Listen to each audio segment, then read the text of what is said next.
Hello, this is Garth Noyes. Sometime in late 2015, under the pseudonym G.K. Flint, I released the first episode of A History of the King James Bible podcast.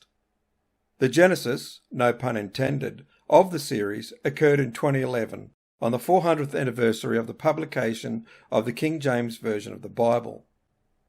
At that time, I went looking for a podcast series about the King James Version and found while there were a few standalone releases, there was no in-depth series about this most important book. I thought to myself, someone should do that.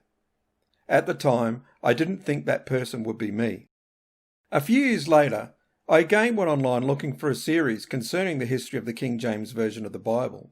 It still hadn't been done, so I thought, I'm going to have a crack at it. I then gathered some resources, did the research, and hit record. Over the course of about 18 months, beginning in late 2015, I released 22 episodes of the series, the final episode being released in June 2017. Since its release, I have received the occasional email from listeners, some to thank me for the series, and others asking if there will be further episodes. I have no plans to add to the series, but I thought perhaps I should share the series on YouTube so that others might have a chance to hear it. Which brings us to October 2020, and the series now being made available on YouTube. Any references to the now defunct website or different email addresses can be ignored as you go through the series. If you do wish to contact me, you can email me at gkjames1611@gmail.com.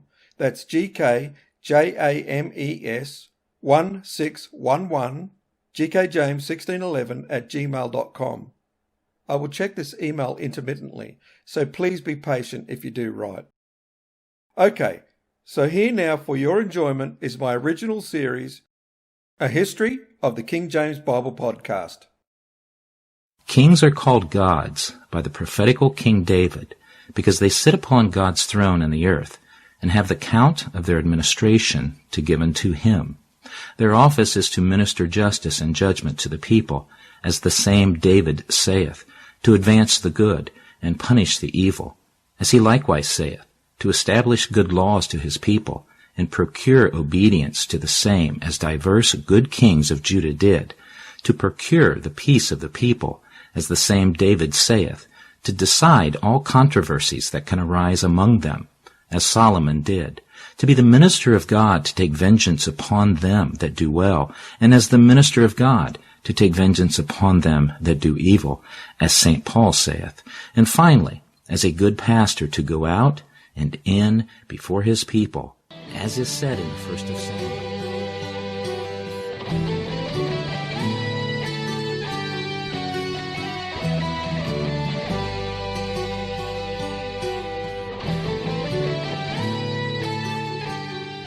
Welcome, friends, to A History of the King James Bible podcast. To find more episodes and information, just go to our website, www.ahistoryofthekingjamesbiblepodcast.com. Now here is GK with the latest episode.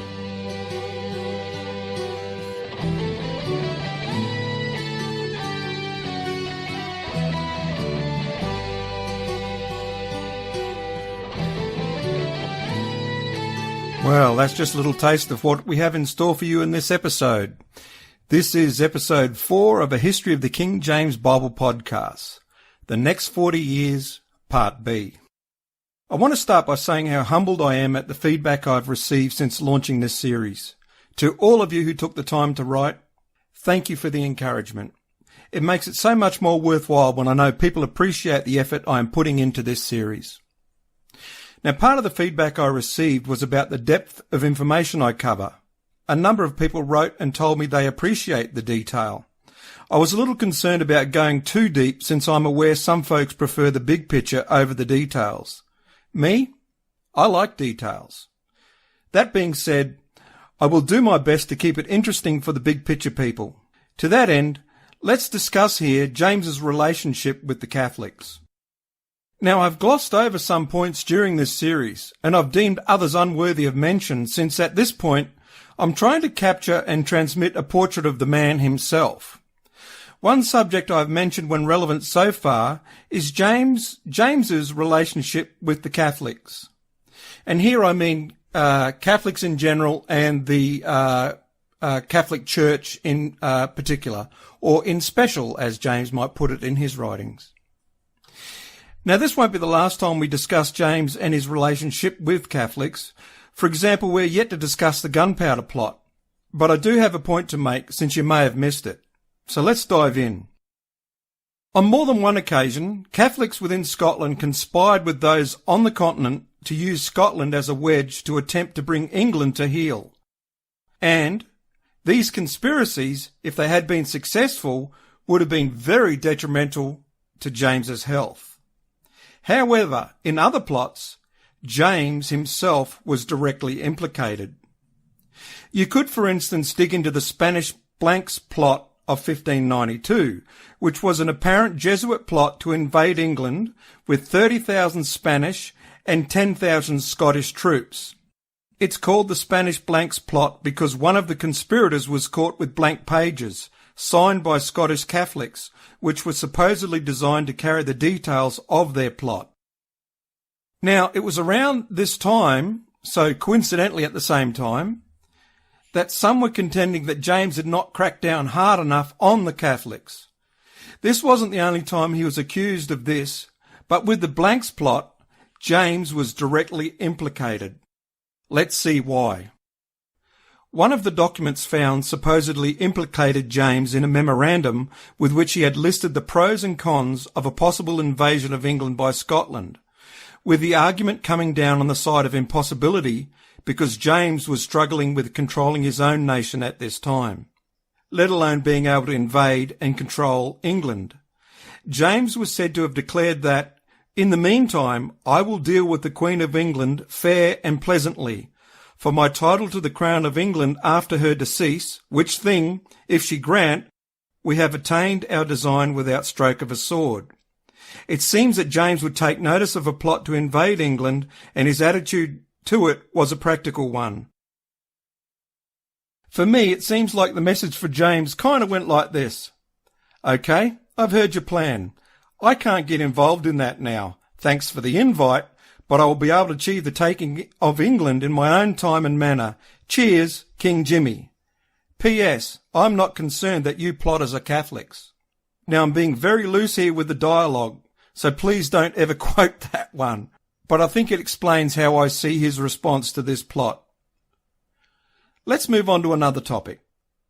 In part 3, we covered James's wedding to Anne of Denmark. James and Anna, and sometimes you might hear me mix up the terms Anne and Anna, because I think in Denmark she's known as Anna, and I think in the English it's Anne. I'm just using that interchangeably, so apologies, but Anne and Anna are the same person. In part 3, we covered James's wedding to Anne of Denmark. James and Anna went on to have 7 children, 3 who survived, and unlike many of his predecessors, James had no illegitimate children, and Anna was the only woman with whom he ever slept. Many of James's predecessors had many illegitimate children, some numbering in 10, 15, 20 or more. So this is unusual that James is the only one to have none. Before their first child arrived in 1594, James was stung by rumours and gossip that spoke against his masculinity. Now, I may discuss the accusations that he was homosexual in a much later episode, perhaps after I've discussed the Bible that bears his name.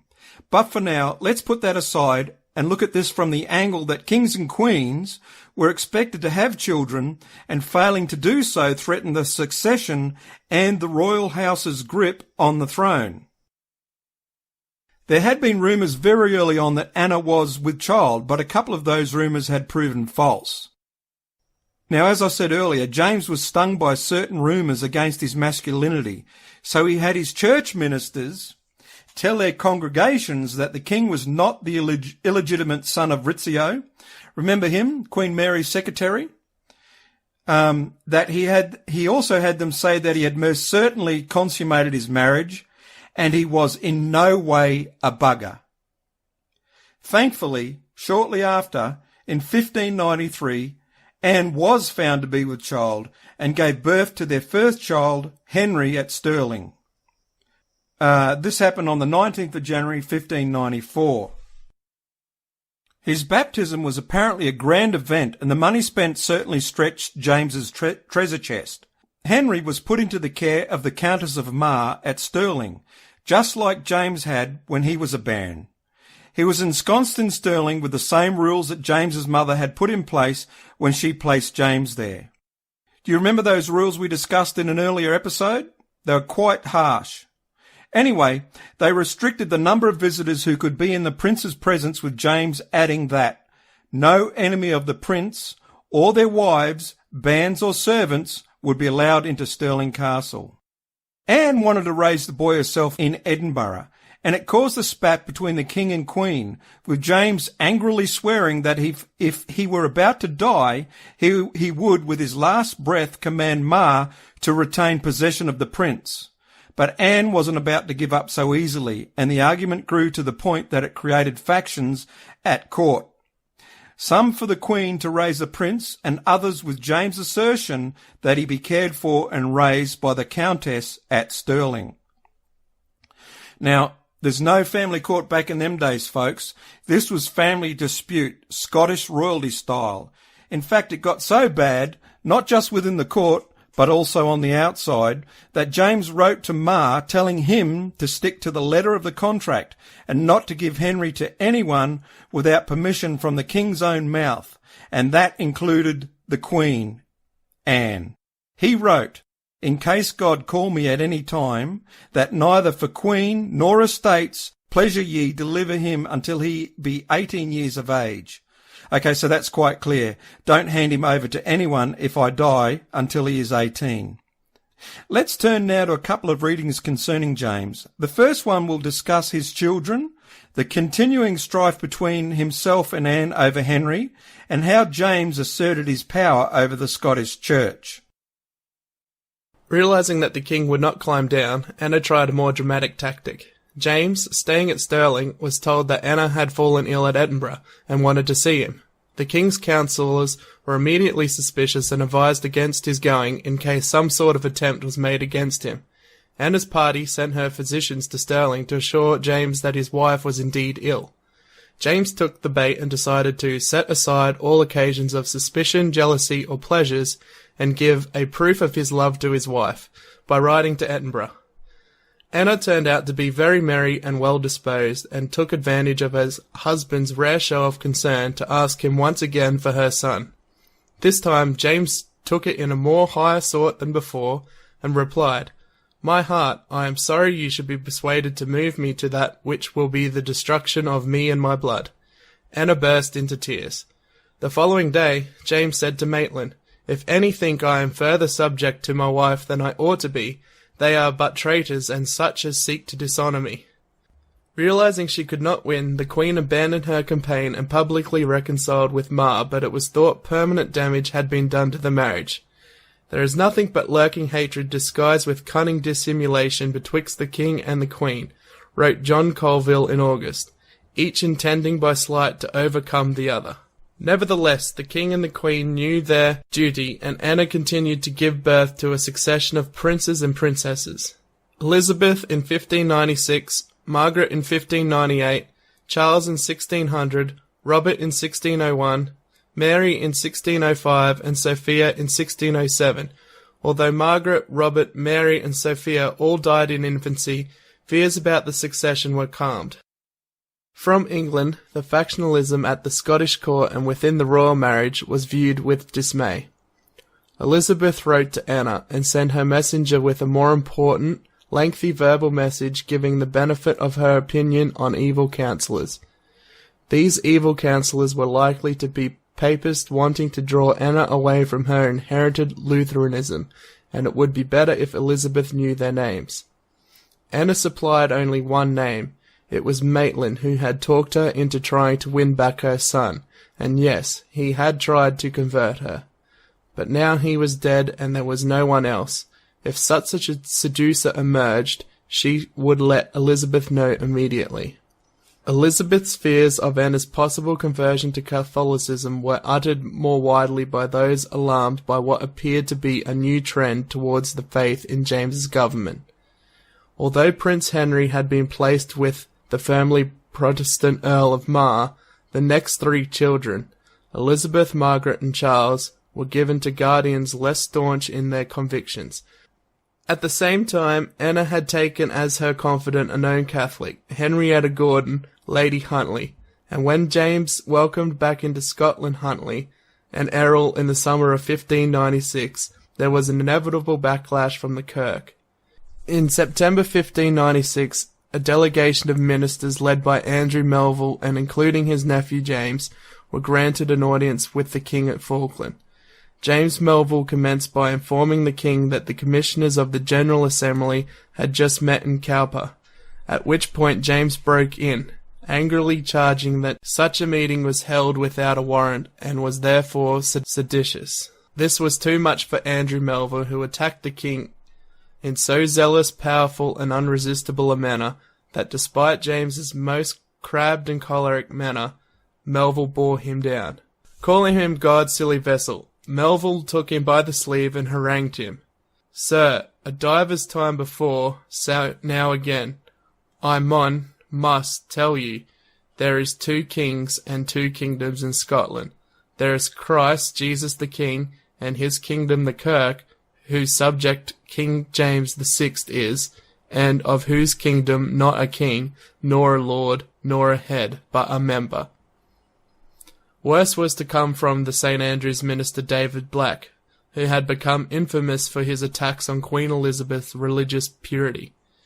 In a sermon he now denounced the English Queen as an atheist, protesting that religion in England was an empty show and claiming that the English bishops had persuaded the King of Scots to reintroduce an episcopal government in Scotland, against the terms of the confession of faith by which the Kirk was founded. Moreover, he claimed James had allowed the return of the Catholic Earls Errol and Huntley. But what could be expected when Satan ruled in the court and in the council, when judges and councillors were cormorants and men of no religion, when the Queen of Scotland was a woman for whom, for fashion's sake, the clergy might pray, but from whom no good could be hoped? Were not all kings devils' barns? Called before the Privy Council, Black refused their jurisdiction, claiming only an ecclesiastical court could try him. His refusal was disseminated to every presbytery. James was determined that Black would be punished, and refused to waver. Edinburgh was soon in a state of crisis, with a campaign from the pulpits that pressed forward and sounded mightily against the king and his councillors. On 17th December, a sermon at St. Giles used the story of the foiling of the evil counsellor Haman from the Book of Esther to incite the congregation. The crowd became increasingly excited and leapt up shouting, "Save yourselves! Armour! Armour! Bills and axes!" Running from the church, they seized arms, some going to the king in the toll booth, some to defend the ministers, shouting, "Bring forth the wicked Haman!" Through the intervention of the provost, the riot quickly subsided, but James was furious. The following day the court moved to Linlithgow, from where the Privy Council declared that the riot had been an act of treason. James levied a force of bordersmen and forced Edinburgh to hand over 20,000 marks to keep the peace. The riots provided a neat excuse for James to impose new regulations on the Kirk. He gave himself the power to influence the location of general assemblies, deliberately chose locations such as Perth, Montrose, and Aberdeen, knowing the northern ministries were less supportive of Melville than those in the strongholds of St. Andrews and Edinburgh. Difficult ministers were called into James's own cabinet and subject to a barrage of threats, promises, and bribes. James Melville lamented, "Alas, where Christ guided before, the court began then to govern all." Concessions came from the General Assemblies in Perth and Dundee in early 1597. Ministries would avoid political themes and attacks on the king in their sermons, unless he was informed first in private. Presbyteries would deal only with ecclesiastical affairs. In exchange, a commission was set up to advise the king on matters ecclesiastical. To the great suspicion of some Kirkmen, James Melville sneered that they were the king's led horse, and usurped boldly of the power of the General Assemblies. They were as a wedge taken out of the kirk to rend with their own forces, and the very needle which drew in the thread of the bishops. The Commission did, however, propose that Kirk should be directly represented in Parliament, instead of being a vociferous lobbying group.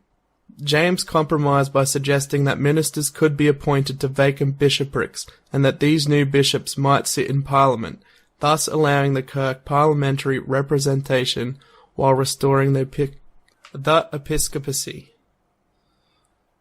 Calderwood was disgusted. This was nothing better than that which the Grecians used for the overthrow of the ancient city and town of Troy, busking up a brave horse and persuading them to receive that in their honour and welfare which served for their utter wreck and destruction.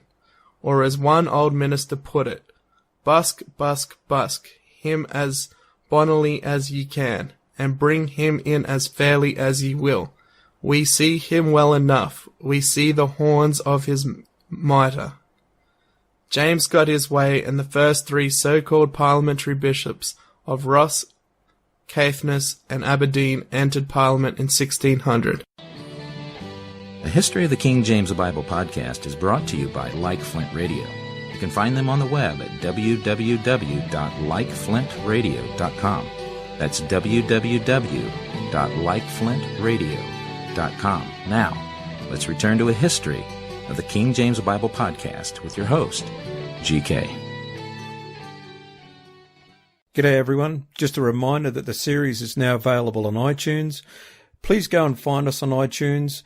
There are links to our spot on iTunes on every podcast episode post at the dedicated website. So just go to a History of the King James Bible podcast website and go to any post there that is a post dealing with a podcast episode, and you can find the link there to our spot.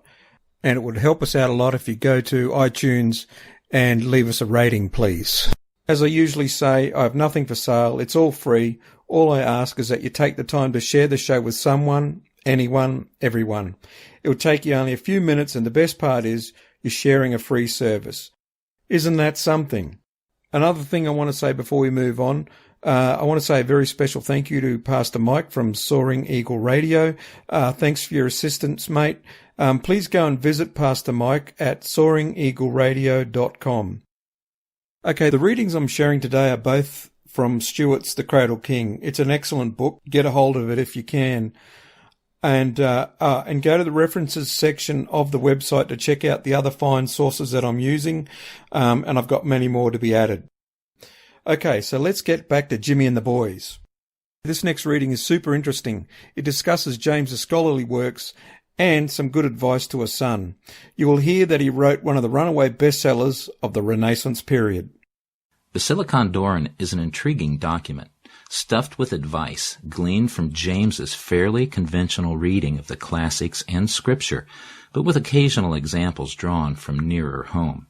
On marriage, for example, James instructs Henry to keep inviolable your promise to God in your marriage, and to avoid the filthy vice of adultery.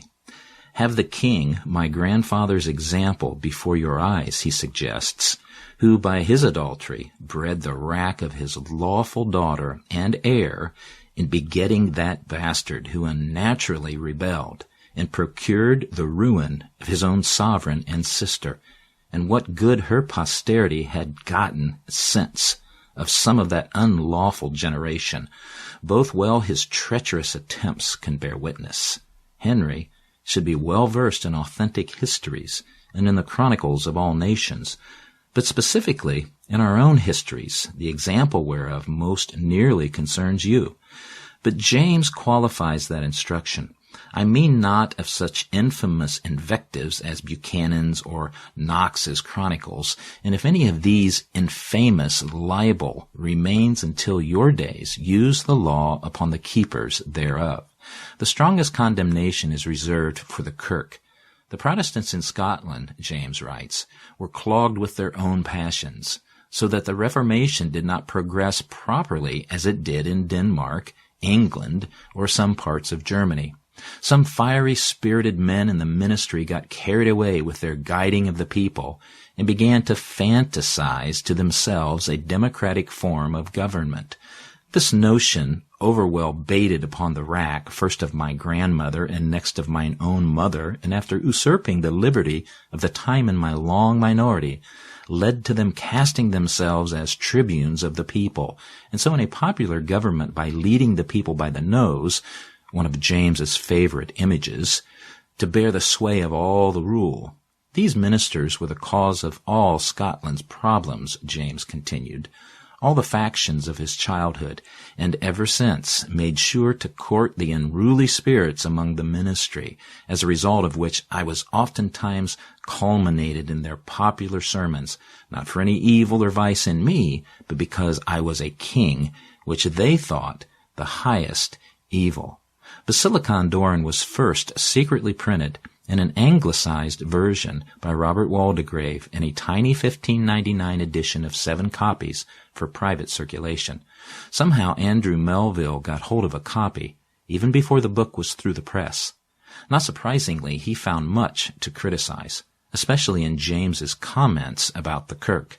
At the Synod of Fife in September of that year, Melville's criticisms to Basilicon Doran were presented by John Dykes, lambasting what he saw as its pro-English, pro-Episcopalian, pro-Catholic tendencies, ingenuously dubbed its Anglo-Pisco-Papistical conclusions.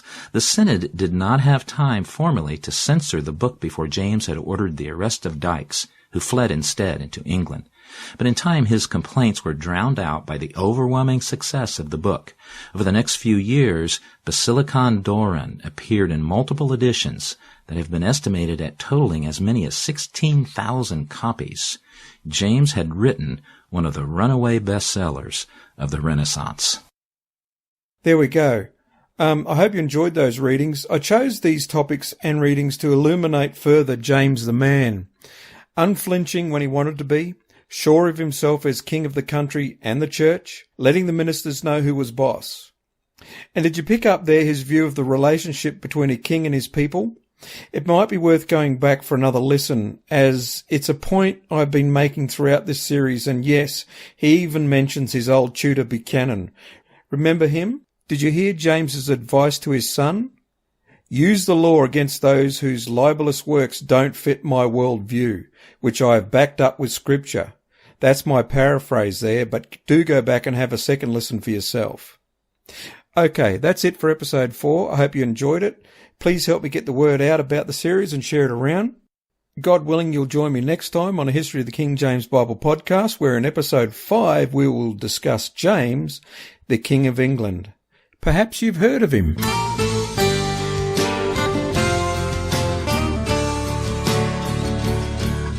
If you'd like to learn more about this episode, go to our website, ahistoryofthekingjameSbiblepodcast.com.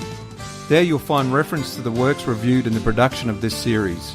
You will also see any relevant graphics and also find credits to those who have helped us in the production of this series. If you'd like to contact me, you can email me at gk@likeflintradio.com. A History of the King James Bible podcast is brought to you by likeflintradio.com. So visit our sister website, www.likeflintradio.com. Okay, so that's it for now, and until the next episode, God bless and hooroo.